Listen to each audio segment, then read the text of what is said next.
Saya izin buka, izin mulai acaranya. Bismillahirrahmanirrahim. Assalamualaikum warahmatullahi wabarakatuh. Waalaikumsalam warahmatullahi wabarakatuh. Alhamdulillah wassalatu wassalamu ala Rasulillah wa ba'du. Puji syukur kita panjatkan kepada Allah Subhanahu wa taala atas karunia wa taala berikan kepada kita semua. Salawat dan salam semoga Allah limpah curahkan kepada Nabi kita Muhammad sallallahu alaihi.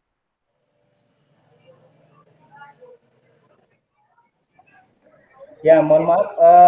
Pertama-tama yang kami hormati Ustadz Dr. Unang Wahidin, ya, Ketua STI Al-Hidayah Bogor, Ustadz Azam Rumba Triana, MPDI, Hafizahullah Ta'ala, selaku Kaprodi IAT, ya, dan sekaligus pemateri kita malam hari ini. Insya Allah beliau akan membawakan tema yang sangat menarik sekali untuk disimak, yaitu kenapa harus nahi mungkar, gitu ya.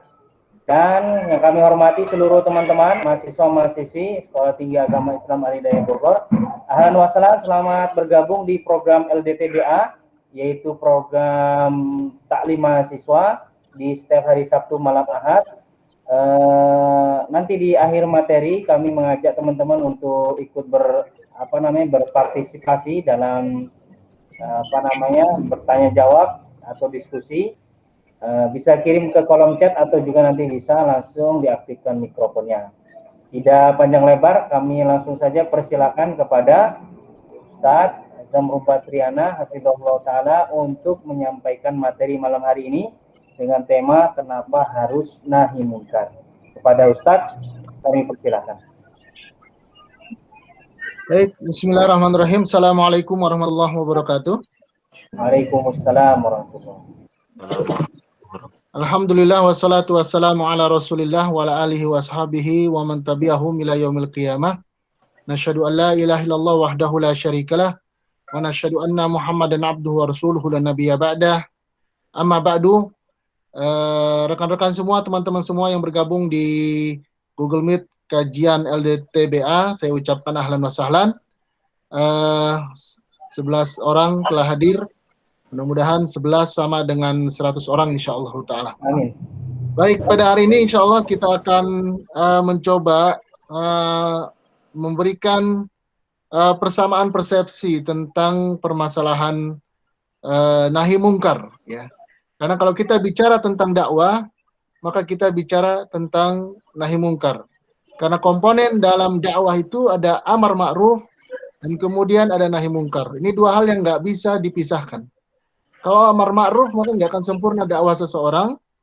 Begitupun ketika hanya nahi mungkar tanpa amar ma'ruf, maka tidak akan sempurna juga dakwah seseorang. Sehingga dua hal ini harus terkumpul pada diri seseorang agar seseorang lebih baik dalam berdakwah. Teman-teman semua, saya mau mengutip ya sebuah tulisan, sebuah tulisan yang saya ambil dari website. Ini saya akan tampilkan di sini, yaitu tentang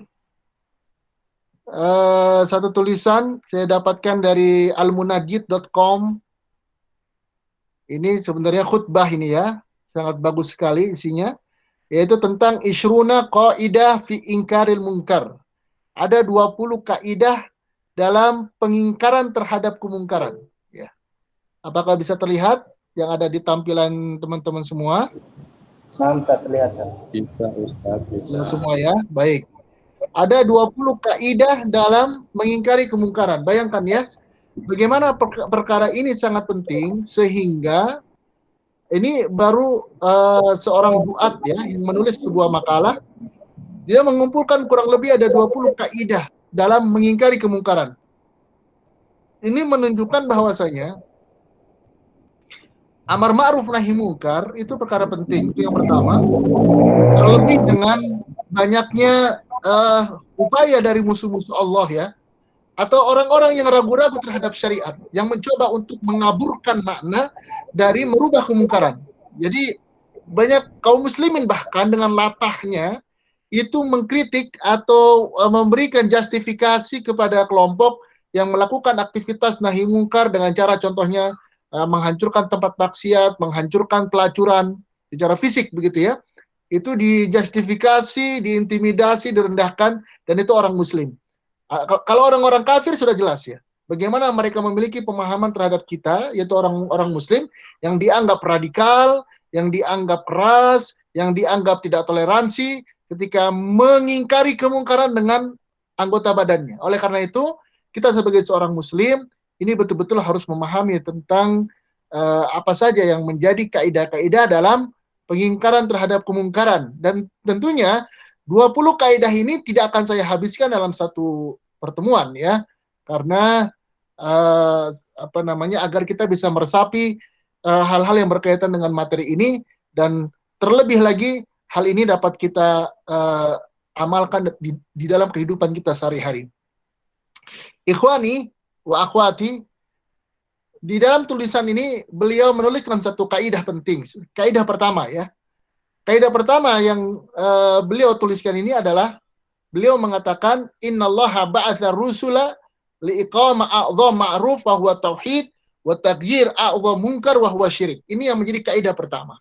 Bahwasanya tidak ada satu ma'ruf ya, amar ma'ruf yang paling a'dham dalam kehidupan kita di alam semesta ini melainkan kita ya'murun at-tauhid, memerintahkan manusia untuk mengesahkan Allah dalam rububiyah, dalam uluhiyah, dan dalam asma wa sifatnya.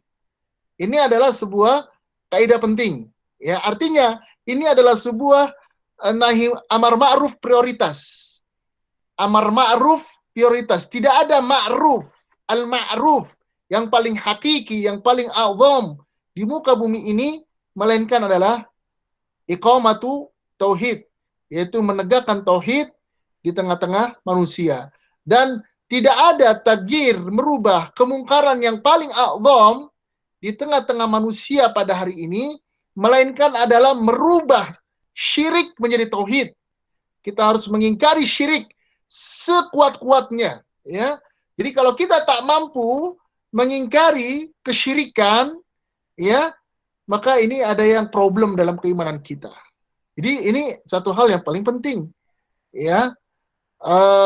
Tidak ada satu hal yang paling penting di dalam hidup kita ini adalah kita menyerukan orang untuk bertauhid, kembali kepada konsep kesatuan, meyakini adalah bahwa tidak ada ilah kecuali Allah, tidak ada al-ma'bud yang disembah di muka bumi ini melainkan hanya Allah.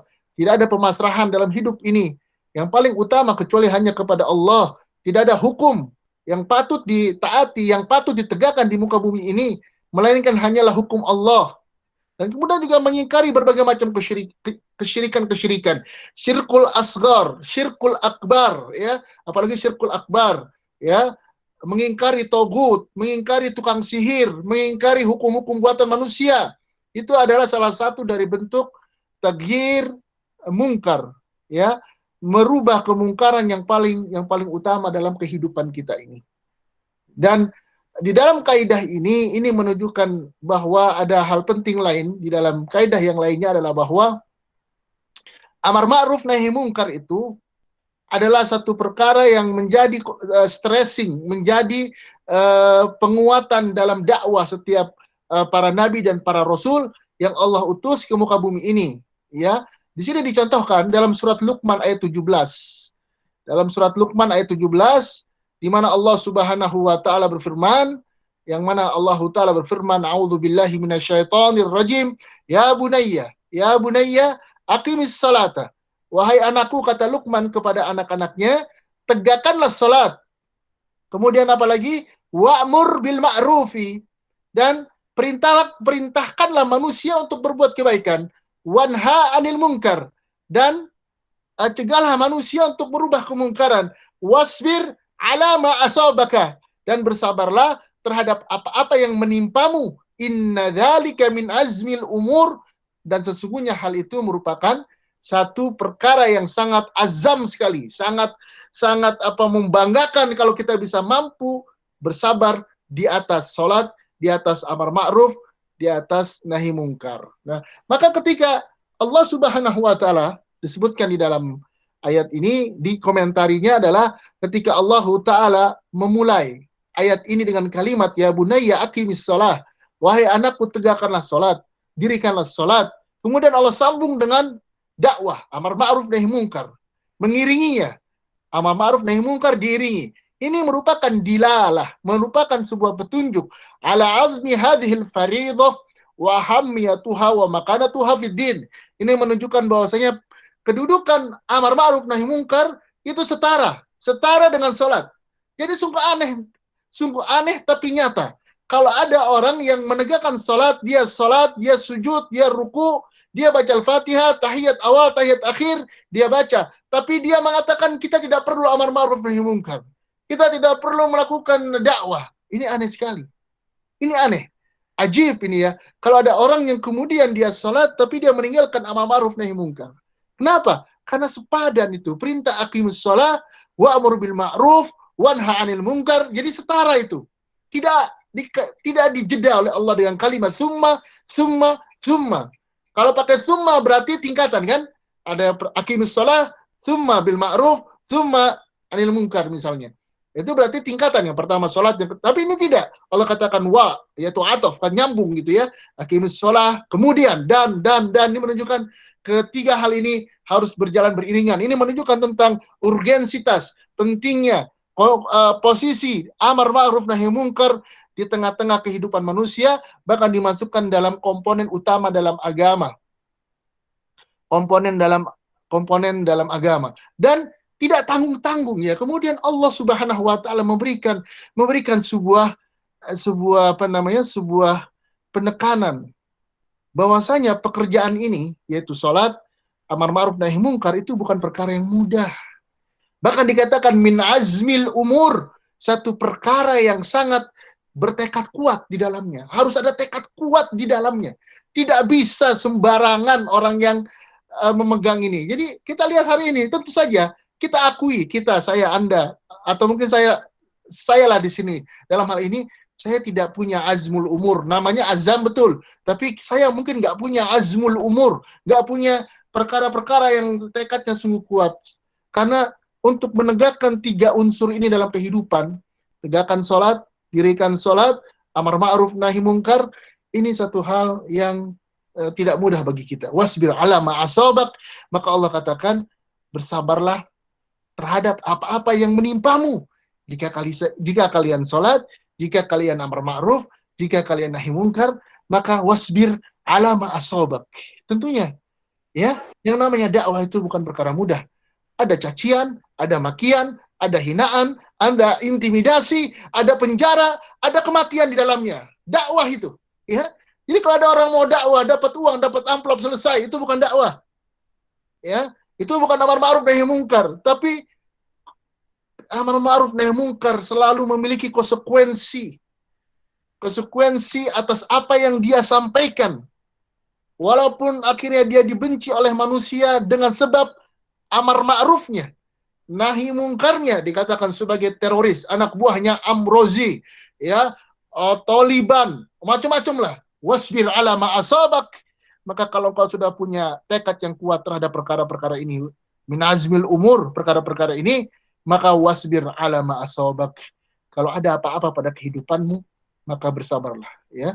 Inna dzalika min azmil umur. Dan ini adalah satu hal yang butuh tekad yang kuat, punya azam yang kuat, ya. Maka dikatakan oleh beliau yang menulis khutbah ini, wala tashi' al-munkarat fi mujtama' illa idza tawata ahluhu ala sukut.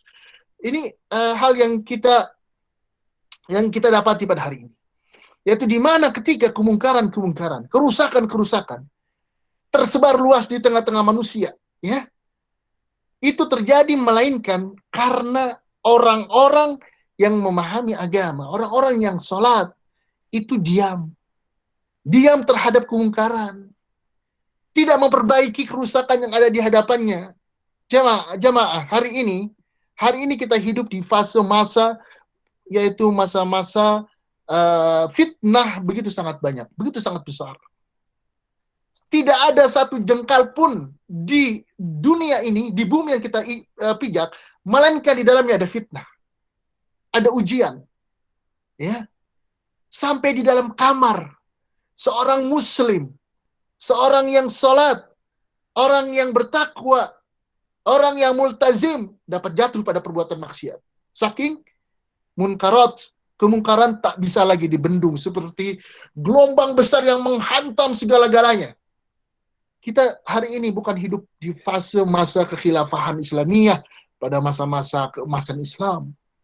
Yang di mana saat itu orang yang membuat keonaran, orang yang berbuat kemungkaran itu lebih sedikit dibandingkan dengan orang-orang yang berbuat kebaikan. Kalau hari ini, wa na'udzubillah, tsumma na'udzubillah, kita dapati begitu sangat banyak. Dan itu bukan hanya di Indonesia ya, di seluruh dunia, termasuk di Indonesia, negara kita ini, ya, kemungkaran tersebar, tidaklah melainkan itu terjadi karena orang-orang yang memahami agama terlalu lama diam, terlalu asik dengan dunianya masing-masing, terlalu asik dengan kehidupannya sendiri, sehingga dia melupakan bahwa ada kewajiban selain sholat dalam hidupnya, yaitu amar ma'ruf, nahi mungkar. Ya, maka kerusakan-kerusakan yang terjadi di umat ini yang akan mengiringi azab Allah di dalamnya, karena tidak ada satu azab yang Allah berikan dikarenakan kemaksiatan yang dikerjakan oleh manusia. Azab, teguran Allah, kerusakan yang merajalela itu juga disebabkan adalah karena personality dari pemegang panji-panji dakwah itu menahan diri, menyedikitkan aktivitas amar ma'ruf nahi mungkarnya. Bahkan bukan hanya kepada masyarakat luas, tetapi pada keluarga sendiri pun. Dalam sebuah perkataan dikatakan, seperti syaitanu ahras, seperti setan yang membisu, ya, terdiam. Ketika bapaknya berbuat maksiat, dia diam. Ketika ibunya berbuat maksiat, dia diam. Ketika istrinya berbuat maksiat, dia diam. Ketika adiknya berbuat maksiat, dia tak bisa menegurnya. Ya, bayangkan kalau itu terjadi pada afrod-afrod, personal-personal rumah-rumah kaum muslimin. Sudah tidak ada lagi amar ma'ruf nahi mungkar di tengah-tengah kaum muslimin, padahal jamaah. Amar ma'ruf nahi mungkar pada hari ini adalah nau'un minal jihadi wala syak. Ini adalah salah satu dari jihad. Jadi amar ma'ruf nahi mungkar hari ini adalah salah satu bagian dari amal jihad.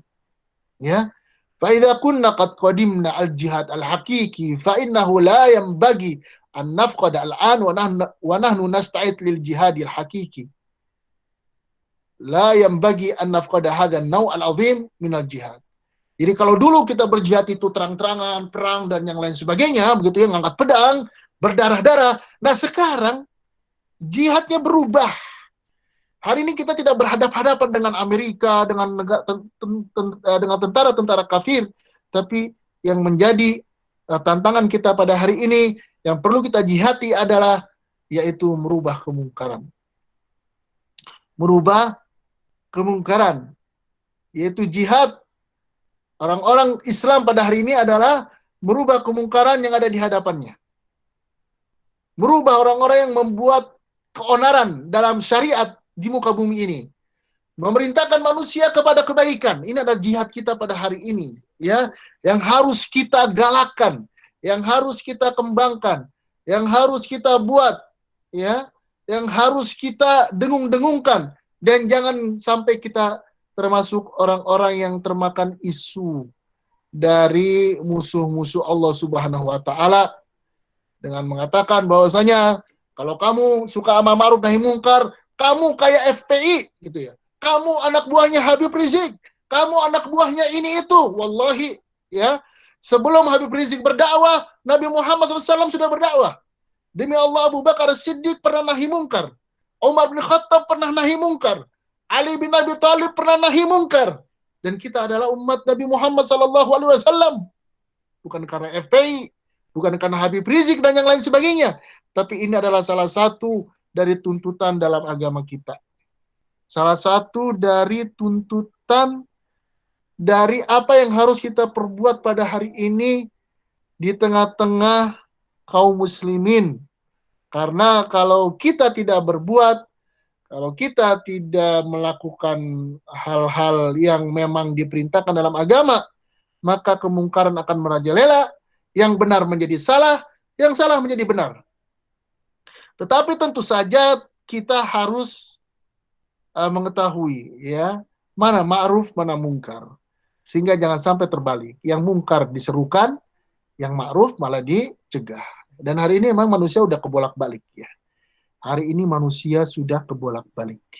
Dan kita berlindung kepada Allah dari umat, dari manusia-manusia yang sudah jauh dari agama Allah Subhanahu wa Ta'ala. Itu poin yang pertama ya. Itu kaidah yang pertama yang bisa kita sampaikan. Kemudian kita lanjutkan pada kaidah berikutnya. Ayuhal ikhwah wa ba'dun nas yaqulun. Wahai saudara-saudaraku, sebagian manusia ada yang mengatakan begini. Innana idza amarna wa nahyana fa innana na'rifu bi annahu lan yastajib lana al-ma'mur wal manhi wala fa'idah min al-inkar fa innaha munkarat katsira jiddan wa innal waqi'ina fiha alaf al-mu'allifat wa limadha na'mur wa limadha nanha. Katakan bahwasanya begini. Kita hidup pada hari ini, kemungkaran sudah sangat banyak. Ya. Kemungkaran sudah sangat banyak. Apa faidahnya? Kita dakwahi orang sholat, di sisi sini orang nggak sholat, di sisi sini orang nggak sholat, banyak orang nggak sholat. Jadi ngapain kita membebani diri untuk amar ma'ruf nahi munkar? Ya biarin aja, gitu kan ya. Biarin aja dia itu, toh dia dengan Allah dosanya, kita berbuat baik saja, gitu kan. Bahkan katanya hari ini sudah banyak ustadz-ustadz, sudah banyak buku-buku, sudah banyak YouTube yang berceramah tentang ini dan itu. Maka untuk apa kita beramar ma'ruf nahi munkar? Untuk apa kita mengajak manusia untuk berbuat kebaikan? Udah banyak ceramah di mana-mana, gitu ya. Ini syubhat ya, ini syubhat. Ya. Kemudian kita jawab begini, fal jawabu ayyuhal ikhwah. Jawabannya begini. Annal amra bil ma'ruf wa nahyi 'anil munkar la yazul idza tawaqqa'a asy-syakhs 'adamu intifa' minhu. Yang namanya amar ma'ruf nahi munkar itu tidak akan hilang kewajibannya. Walaupun orang yang kita dakwahi tidak bisa mendapatkan manfaat dari apa yang kita dakwahi. Ya. Bal innahu yanbaghi 'alaihi an ya'mura wa yanha. Karena yang menjadi tujuan dalam amar ma'ruf nahi munkar adalah menyampaikan risalah, menyampaikan kebaikan, menyampaikan dakwah, mencegah mungkar, itu saja. Ya, ada orang mabok, kita bilang, "Mas, jangan mabok, berdosa." Gitu ya. Dalam surat Al-Maidah ayat 99 Allah Ta'ala berfirman, "Ma'ala rasuli illal balag." Ya, Allah Subhanahu wa taala tidak memberikan beban kepada Rasul sallallahu alaihi wasallam, Nabi Muhammad sallallahu alaihi wasallam, illa al-balag, kecuali hanya menyampaikan saja. Hanya menyampaikan, ya. Hanya memberikan dakwah saja. Jadi kalau ada sekiranya ada orang ya yang kita dakwahi, kemudian apa lagi? Kemudian dia tidak mau mendengarkan dakwah kita sampaikan, dia malah mencemooh kita, mencaci maki kita, khalas, selesai. Tugas kita udah selesai udah. Karena kita menyampaikan kebenaran, menyampaikan kebaikan, mencegah kemungkaran. Nah, kalau ada 100 orang begitu ke orang yang sama, coba bayangin. Kita ngomong, "Pak, jangan mabok." Besok, "Pak, jangan mabok." Akhirnya insya Allah dia pasti berubah. Ya, yakin kita. Karena sekuat-kuatnya hati orang dalam berbuat kemaksiatan, pasti dia tahu itu dosa. Dia tahu zina dosa. Dia tahu maksiat itu dosa. Dia tahu. Cuman kadang-kadang perlu ada orang yang menegur. 1 kali nggak kena, 2 kali, 3 nggak kena, 3 kali nggak kena, tapi seterusnya. Dan ingat, kita hanya memberikan kita hanya al-balag, kita hanya menyampaikan saja. Orang ngerti atau nggak ngerti, paham atau nggak paham, yang penting kita pakai cara yang bagus. Dia nggak terima, ya udah, Allahu a'lam, serahkan semua kepada Allah Subhanahu wa taala. Begitu seharusnya menjadi spirit kita, ya. Walaupun kemaksiatan sudah semakin banyak, ya sudah, kita bisa berbuat dengan apa yang kita bisa kerjakan pada hari ini. Ajakin orang sholat, itu aja dulu.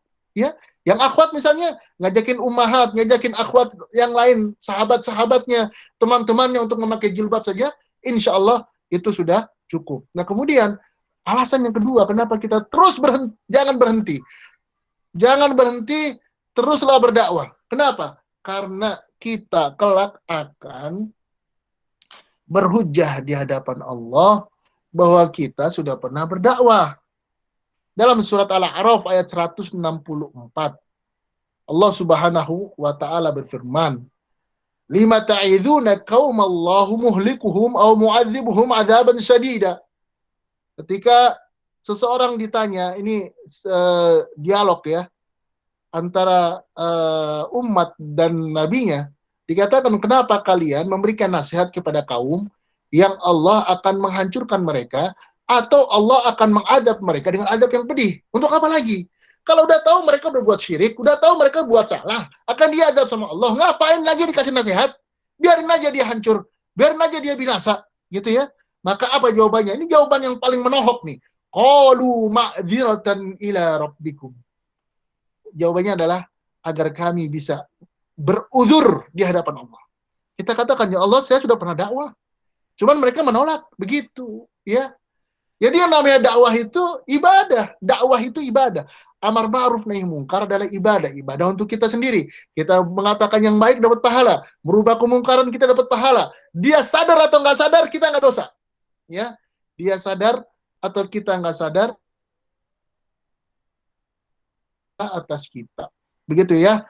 Maka di sini teman-teman semua yang saya muliakan, maka seperti tadi yang sudah kita sampaikan sebelumnya, bersama-sama kita mencoba untuk terus berdakwah sekuat-kuatnya di tengah-tengah kaum muslimin, ya. Jangan sampai kendor, gas terus gitu ya. Jangan sampai berhenti, karena hidup kita itu adalah sebuah ladang bagi kita untuk kita khidmatkan kepada Allah Subhanahu wa taala.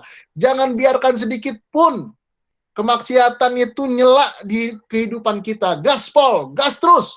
Jangan sampai berhenti. Itulah hakikat dari kehidupan kita yang tak akan pernah berhenti sampai kita mati. Kemudian ini yang terakhir ya, tentang kaidah yang lain. Ketika ada yang memberikan memberikan syubhat seperti ini. Bahwasanya setan itu telah memberikan warisan dalam jiwa sebagian orang-orang yang miskin, ya, orang-orang yang hatinya miskin, hatinya tuh tidak ada hidayah, ya, yang mana setan itu menghendaki agar seseorang itu berdakwah dalam kondisi sempurna, ya. Jadi setan itu seringkali memberikan syubhat begini. Ngapain ente amar ma'ruf? Ente aja nggak pernah ngerjain, gitu kan ya. Ngapain ente nahi mungkar? Ente aja masih suka ngerjain hal-hal yang salah, begitu. Ini selalu bermain dalam hati kita. Sehingga kadang-kadang kita nyerah. Angkat tangan. Saya tidak mampu lagi berdakwah. Kenapa? Karena saya bukan orang baik, gitu ya. Karena saya bukan orang yang sempurna. Terus kamu kapan mau nahi mungkar, amar ma'ruf? Nanti. Kalau saya sudah jadi ustadz, kalau ilmu saya sudah LC, kalau saya sudah lulusan Arab Saudi, kalau saya sudah S3, begitu ya. Belum sampai S3 udah mati dan tidak sempat berdakwah. Oleh karena itu di sini dikatakan bahwasanya manusia itu terbagi atas 3 kelompok. Kelompok yang pertama adalah qismun ya'muru bil ma'ruf wa yaf'aluh wa yanha 'anil munkar wa yaltazimu wa la yaqau fil munkar. Jadi kelompok yang pertama adalah ada orang yang memerintahkan kepada kebaikan dan dia mengerjakan kebaikan. Mereka mencegah dari yang mungkar dan mereka beristiqomah, berkomitmen untuk tidak terjatuh pada kemungkaran. Wa hadza ahsan al-anwa' wala syak. Dan ini adalah satu jenis manusia yang paling utama. Yang paling utama, Masya Allah, ini Masya Allah. Ya, dan ini adalah satu hal yang utama sekali. Memerintahkan kepada yang ma'ruf dan dia mengerjakannya, dan mencegah dari yang mungkar, kemudian dia istiqomah untuk tidak terjatuh ke dalam. Dan ini adalah satu hal yang dituntut bagi setiap muslim untuk memiliki sifat begini. Kemudian kelompok yang kedua adalah nau'un ya'muru bil ma'ruf wa la ya'tih wa yanha 'anil munkar wa yaqau fih, ya. Ada satu kelompoknya itu mereka memerintahkan kepada yang ma'ruf. Namun mereka lemah untuk mengerjakannya. Disuruh orang suruh dia sholat sunnah, dia sendiri nggak sholat sunnah, gitu ya. Dan kemudian kelompok ini juga, jenis kelompok ini adalah orang-orang yang mencegah yang mungkar, luar biasa sekali. Ya, dia mencegah dirinya manusia untuk berbuat kemungkaran, tapi terkadang dia terjatuh juga ke dalamnya. Terkadang dia jatuh ke dalamnya, berbuat kemungkaran juga. Maka wahada madmum, ini tercela tentunya. Ya, dan orang yang seperti ini tentunya akan mendapatkan akibatnya di akhirat nanti, gitu ya. Kemudian yang ketiga adalah kelompok yang la ya'muru bil ma'ruf wala ya'tamiru bih wala yanha 'anil munkar wa yaqau fih. Jadi ada orang yang tidak memerintahkan yang ma'ruf dan mereka juga tidak mengerjakan kebaikan. Mereka tidak mencegah yang mungkar, mereka melakukan kemungkaran. Maka dari tiga kelompok ini kelompok yang paling sangat luar biasa dableknya, gitu ya. Udah tidak memerintahkan kepada yang ma'ruf, tetapi tidak mau melakukan yang ma'ruf.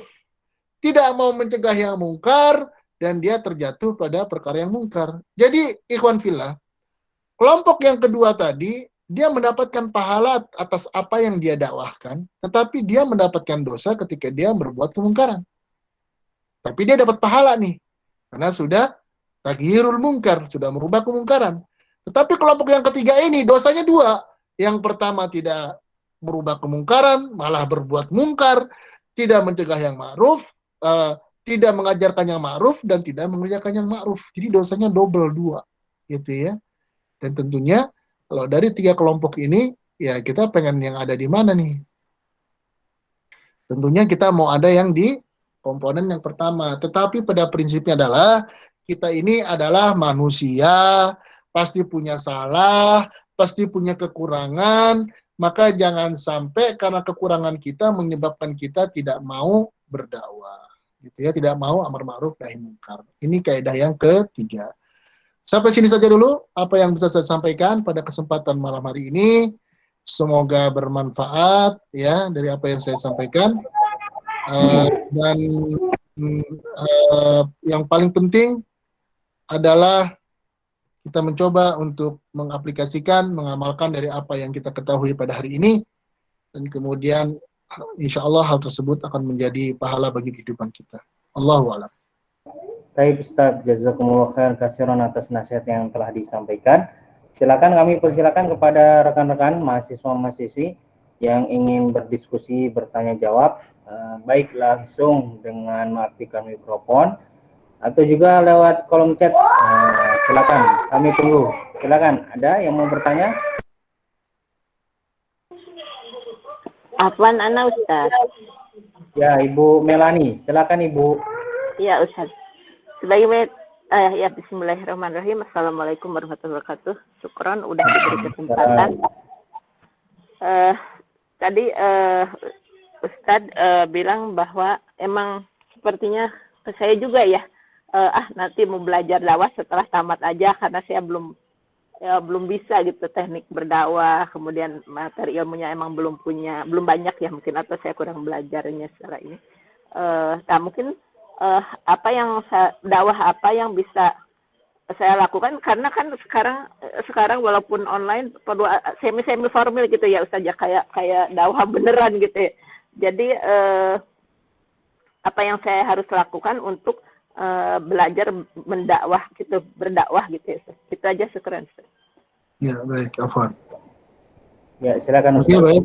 Ya, untuk dakwah yang bisa dilakukan bagi seorang akhwat, untuk ibu yang pertama, berdakwahlah di kaumnya, yaitu di para akhwat ya, di para perempuan. Kemudian yang kedua adalah berdakwah objeknya itu kepada keluarga, kepada suami, kepada anak, kepada kerabat, dan yang lain sebagainya. Kemudian, kalau memang dirasa kita tidak punya ilmu yang sangat mumpuni, maka kita tidak diwajibkan untuk menjawab semua pertanyaan. Yang kita sampaikan hanyalah dakwah yang bersifat urgen, yang jelas wajibnya, dan yang jelas haramnya. Nanti kita akan jelaskan pada kaidah yang selanjutnya. Jadi misalkan sholat yang kita tahu wajib, hukumnya wajib. Kemudian kita katakan sama cucu kita misalnya, ayo anak-anak kita sholat, itu amar ma'ruf. Kita tahu jilbab itu wajib, itu jelas ya, tidak ada khilaf. Para ulama mengatakan wajib, ya, itu harus wajib. Wajib perempuan pakai jilbab. Maka kita bilang sama mantu kita bilang sama putri kita pakai jilbab. Itu adalah bagian dari amar ma'ruf. Kemudian ada orang yang nggak sholat, kita bilang nahi mungkar. Ayo sholat. Ya, kita mencegah orang untuk meninggalkan sholat. Maka itu termasuk dari nahi mungkar. Jadi itu sangat mudah sekali. Amar ma'ruf nahi mungkar itu tidak butuh ilmu yang sangat tinggi sekali. Karena nahi mungkar atau amar ma'ruf itu adalah perkara remeh-temeh yang sering dilalaikan oleh manusia. Adapun ketika kita ditanyakan tentang hukum ini, dan kita tidak punya kemampuan untuk menjawab, maka katakan Allahu a'lam dan tidak perlu memaksakan diri. Misalkan kita suruh mereka sholat, kemudian mereka bertanya tentang sholat, tata cara sholat, apakah ini sunnah atau tidak. Maka kalau kita nggak tahu, kita katakan Allahu a'lam. Kita bilang saja sama mereka, yang penting kamu sholat. Kalau yang saya tahu sholat itu begini gerakannya. Ya udah sholat gitu ya. Tanpa harus memperpanjang tentang ilmu sholat yang mungkin kita tidak pahami atau membutuhkan fatwa terhadapnya. Begitu Bu ya. Jadi intinya jangan berhenti untuk memulai berdakwah. Ya, mulai dari sekarang, mulai dari yang mudah dan mulai dari yang paling sederhana. Allahu a'lam.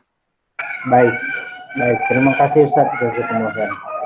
Selanjutnya kami persilakan kembali. Afwan, saya Ustaz. Baik, Pak Irfansyah. Silakan Pak Irfansyah. Ya, baik Ustaz. Pertanyaannya itu, apakah wajib kita melakukan amalan yang akan kita dakwahkan terlebih dahulu sebelum kita mengajak ke orang lain? Syukron. Ya, baik. Apakah wajib untuk melaksanakan dulu baru didakwahkan?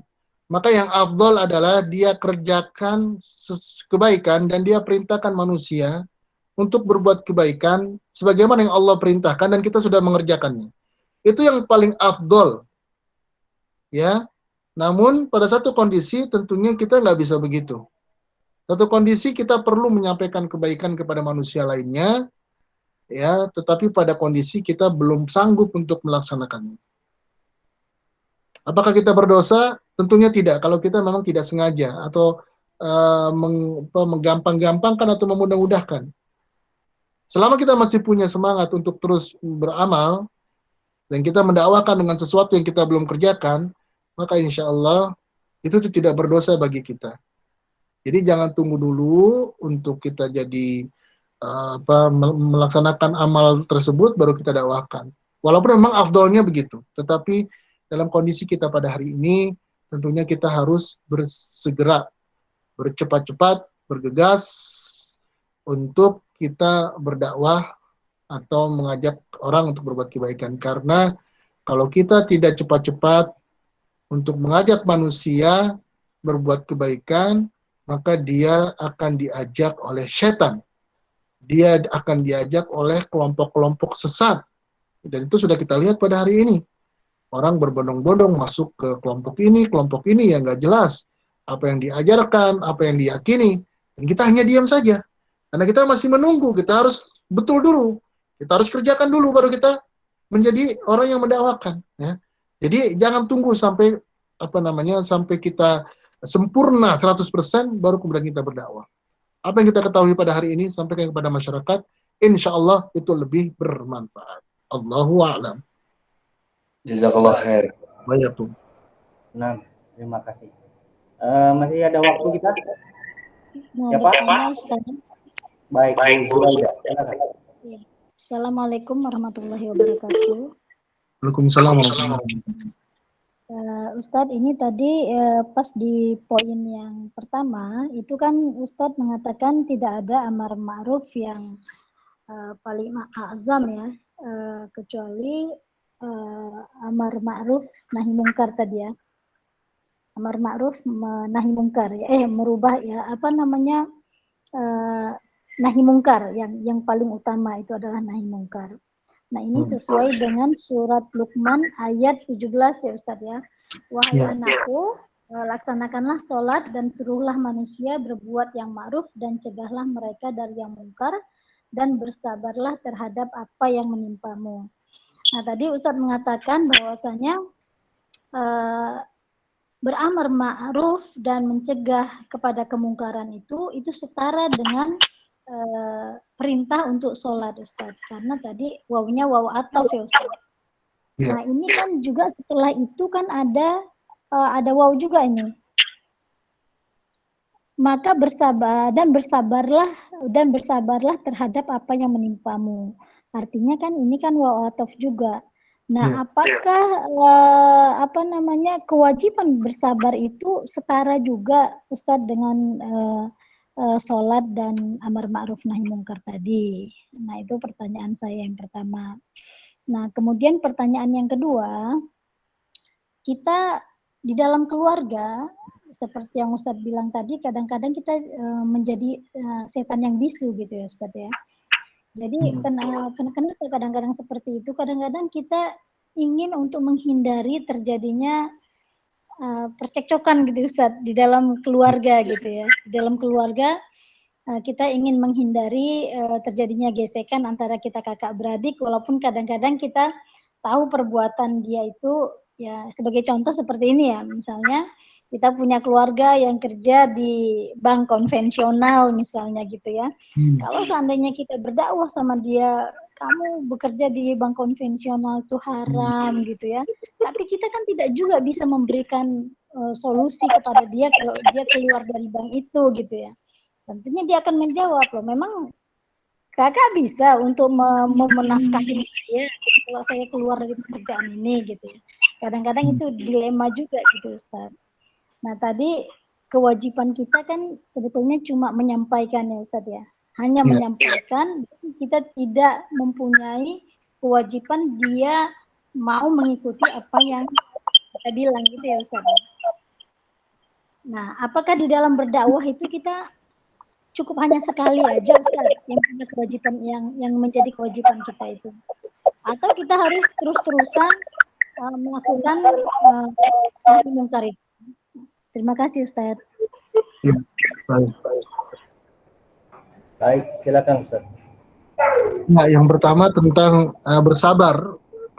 Jadi bersabar itu disebutkan agar seseorang itu menegakkan sholat, kemudian dia amar ma'ruf nahi mungkar, kemudian ditambahkan dengan wasbir ala ma asabak. Inna dzalika min azmil umur. Allahu a'lam, mungkin munasabah ayat ini atau ayat ini berkaitan dengan ayat surat Ali Imran ayat yang terakhir, di mana Allah Ta'ala mengatakan isbiru wasabiru warabitu. Artinya kesabaran ini terikat dengan sholat, terikat dengan amar ma'ruf, dan terikat dengan nahi mungkar. Ya, wasbir ala ma asabak. Jadi sabar ini terikat. Ini jadi satu kesatuan yang utuh dalam keislaman seseorang. Dia sholat, amar ma'ruf nahi mungkar, dan kemudian wasbir ala ma asabak. Jadi dia harus bersabar. Jadi sabar ini bukan sesuatu yang lain, tetapi sabar itu adalah bagian utuh dalam sholatnya, dalam dakwahnya, amar ma'rufnya, nahi mungkarnya. Bahkan dia harus menjadi satu bagian yang sangat terkait, tidak boleh terpisah. Ya. Itu pada kalimat wasbir ala ma'asabak. Itu jawaban yang pertama. Jawaban yang kedua adalah tentang hukum bekerja di bank konvensional. Tentunya secara jelas ya bahwasanya praktek-praktek yang mereka lakukan dalam bank konvensional adalah praktek ekonomi ribawi, dan kita wajib untuk berdakwah kepada kerabat kita yang masuk dalam pekerjaan-pekerjaan yang tidak halal gitu ya, yang tidak halal. Memang menyakitkan ya ketika kita harus berhadapan dengan hal ini. Tapi tadi lagi kita hanya menyampaikan saja, gitu ya. Kita sampaikan, misalkan kita sampaikan bahwasanya apa yang kamu kerjakan itu tidak berkah, ya. Riba itu haram. Riba itu haram. Karena riba itu salah satu dari perkara yang sangat jelas dalam kehidupan kita. Riba itu haram. Dan kita dapatkan memang transaksi di perbankan konvensional, kita tidak bilang syariah ya, yang konvensional, bank konvensional itu memakai prinsip-prinsip ribawi, ya. Orang diberikan pinjaman, kemudian diberikan margin atas pengembaliannya. Ada riba nasiah, ada riba fadl, ada riba nasiah di sana, riba yang udah jelas-jelas jahiliyah. Orang-orang jahiliyah selalu begitulah, pinjamin duit, kemudian dia minta tambahan, dan itu terjadi pada akad-akad yang ada di bank konvensional. Jadi mau tidak mau, kalau kita sayang sama keluarga, kita memang ingin kebaikan atas mereka, maka sampaikan kebenaran kepada mereka. Memang saya yakin itu berat ya. Apalagi ketika nanti ada pertanyaan, kalau saya keluar dari bank, siapa yang kasih makan? Sebenarnya itu kan itu pertanyaan anak kecil sebenarnya. Anak kecil pertanyaan itu. Kita cukup bilang Allah yang kasih makan, selesai. Gitu ya. Cuman memang kalau dasarnya orang itu sudah tidak berakidah kepada Allah, kurang yakin gitu ya. Kurang yakin sama Allah, kurang tawakal sama Allah, maka dia pasti akan lari lagi. Wah, kamu mah ekstrim. Iya benar, kita yakin Allah yang memberikan rizki, tapi kan kita butuh ikhtiar, bukan cuma nunggu Allah kasih aja, kan paling gitu omongannya kan. Padahal kalimat yang disebutkan, kita yakin saja Allah akan berikan rizki, itu kan jawaban yang benar, dan gak ada jawaban lain. Sebagaimana yang Nabi SAW sampaikan juga kepada para sahabatnya, agar kita bertawakal sebagai tawakalnya burung. Tawakal burung itu tawakal yang dikatakan hakku tawakulih, sebenar-benarnya tawakal. Kenapa disebut tawakal? Karena burung itu dikatakan takdu. Dia tiap hari itu hanya takdu khisoman. Dia pergi dari sarangnya. Kemana dia pergi itu? Allah kasih hidayah itu burung. Dalam keadaan perut kosong. Dan taruhu bitonan. Kemudian dia akan pulang dalam keadaan kenyang. Dan kata Nabi mengatakan, lau annakum tawakkalun ala Allahi haqqu tawakkuli la razaqtum kama turzaqu tayru. Maka kalau kita udah tawakal seperti burung begitu, maka Allah akan berikan rezeki, ya. Allah akan berikan rezeki kepada kita sebagaimana Allah berikan rezeki kepada burung. Maka rezeki itu kan memang sudah Allah gariskan. Makanya cari yang halal. Dan ini memang sebenarnya masalah keyakinan, masalah ilmu lah. Saya yakin memang sebagian orang berat untuk memilih jalan yang berkah dibandingkan jalan yang haram. Tetapi kita ketika tahu ini adalah hal yang salah, sampaikan saja, ya, sampaikan saja. Soal nanti dia ngomong apapun, Allahu a'lam, ya. Apakah harus sekali? Lihat timingnya. Kalau memang pas tepat waktunya, kasih lagi dakwahnya. Setelah itu lama gak ngomong, habis itu ngomong lagi sampai pokoknya sampai dia paham. Insya Allah bismillah, semoga Allah memberikan kebaikan atas dakwahnya. Allahu a'lam. Baik Ustaz, terima kasih jazakumullah khair atas jawabannya.